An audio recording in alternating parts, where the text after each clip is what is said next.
Ini yang saya sebut tahu diri dan tahu batas, versi Sokrates. Kata Sokrates, orang tahu diri itu adalah orang yang sadar bahwa masih sangat banyak hal yang belum dia tahu. Ini penting, rasa tidak tahu itu. Jadi kita ini kan sering lebih merasa tahu apa-apa. Justru kata Sokrates, harusnya kita lebih merasa tidak tahu apa-apa. Kenapa? Ketika kita merasa tidak tahu, berarti kita akan belajar. Berarti kita akan nambah wawasan baru, nambah ilmu baru. Disinilah nanti kita tambah meningkat kualitasnya. Kalau kita merasa sudah tahu, tidak akan meningkat lagi. Sudah selesai, wong kita merasa sudah. Ini rumus pertama. Orang yang tahu diri dan tahu batas. Orang yang merasa tahu segalanya, berarti dia tidak tahu dirinya, tidak kenal dirinya. Sepinter apapun dia, pasti masih sangat banyak hal yang dia tidak tahu. Harus tetap sadar, aku belum tahu. Aku masih harus banyak tahu. Ini prinsip sehubungan dengan tadi loh. Karena dasarnya moral itu pengetahuan, ya kita kalau ingin semakin baik harus terbuka untuk belajar. Kalau kita ingin terbuka diri kita, siap belajar, ya mental kita adalah mental tidak tahu dan ingin tahu. Bukan mental sudah tahu. Biasanya kalau orang sudah tahu itu akhirnya ya jadi tukang ngasih tahu, padahal dia belum tahu. Ini bahaya kalau kata Imam Ghazali kan, kalau ada orang yang tidak sadar, tidak tahu bahwa dirinya tidak tahu, ini orang ini bahaya, harus segera diingatkan. Karena kalau orang tidak tahu, kalau aku ini tidak tahu, itu kan gayanya kayak seperti orang tahu, padahal dia tidak tahu.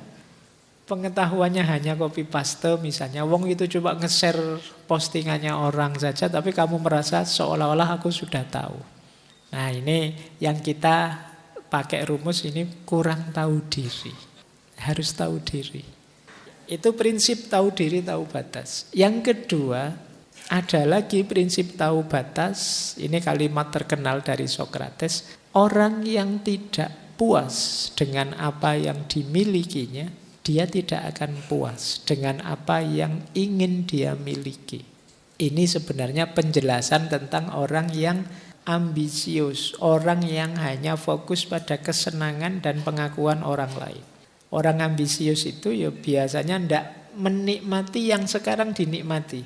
Mikirnya yang lain terus. Akhirnya apa? Dia tidak bisa bahagia. Di orang yang tidak bisa menikmati yang dia miliki sekarang, karena mikir target sesuatu, seandainya yang dia target itu sudah kena, dia pun akan tidak bahagia juga. Kenapa? Dia pasti ingin yang lebih, yang lagi. Jadi itu ciri, kata Sokrates. Berarti apa? Ini sebenarnya kalau pakai bahasa agama, jadilah pribadi yang bersyukur. Bersyukur bukan berarti mandek, tapi iya, saya punya target ke depan ini, tapi saya bisa menikmati yang saya miliki sekarang. Ya nanti kalau dapat lebih, saya syukuri lagi, saya nikmati lagi. Jadi karena mentalnya memang mental bersyukur. Tapi kalau mentalnya menuntut, ya sekarang punya berapa dia menuntut lebih, besok dapat lebih pun dia menuntut lebih lagi. Tidak ada titiknya, koma terus. Itu kan capek hidupmu kalau koma terus. Ya harus bisa menikmati situasimu hari ini, mensyukuri. Sekarang jomblo, bersyukur, alhamdulillah Pak, tidak ada yang ganggu. Besok mungkin dapat pasangan, alhamdulillah, sekarang tidak sendirian lagi. Jadi kalau kamu jomblo mikir gimana dapat pasangan, kamu tidak bahagia sekarang, mungkin besok juga tidak bahagia. Begitu dapat pasangan, bayangan saya tidak kayak gini loh Pak, punya pasangan itu. Ternyata beda. Itu bagian dari ayo kenali diri, tahu batas kita. Yang ketiga Sokrates bilang, ingatlah tidak ada sesuatu yang tetap dalam urusan manusia. Oleh karena itu hindari kegembiraan berlebihan dalam kemakmuran atau kesedihan berlebihan dalam kesengsaraan. Kalau baca kalimat ini terus kamu tidak tahu bahwa ini yang ngomong Sokrates, mungkin kamu anggap ini sufi yang ngomong. Karena kalimatnya sangat sufistik. Jangan berlebihan, apapun nanti akan lewat dan berlalu. Kamu hari ini seneng, pasti tidak akan seneng selamanya. Kamu hari ini sedih, yakinlah tidak akan sedih selamanya. Bahkan kalau kamu hari ini seneng, itu mungkin hanya satu bagian dari hidupmu saja. Di bagian yang lain mungkin ada masalah. Ketika kamu hari ini sedih, mungkin itu hanya satu sisi saja dari hidupmu. Sisi-sisi yang lain itu sebenarnya kegembiraan dan kesenangan. Cuma tidak kamu tengok. Bahkan seandainya memang hampir semua sisi hidup kita sedih, pasti juga akan lewat kok. Tidak mungkin sedih terus. Mesti nanti masa itu akan ganti-ganti. Tidak ada kok monoton, seneng terus, sedih terus. Bahkan seandainya, enggak Pak, lama saya sedih terus, itu pun nanti intensitasnya beda. Sedih di serangan pertama dengan sedih lama-lama, ya lama-lama sedih itu kan jadi biasa. Kamu lama-lama jomblo itu kan biasa, lama-lama biasa Pak.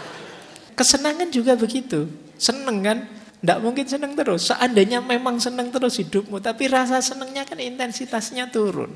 Main game lah kamu, menang, kan kamu senang.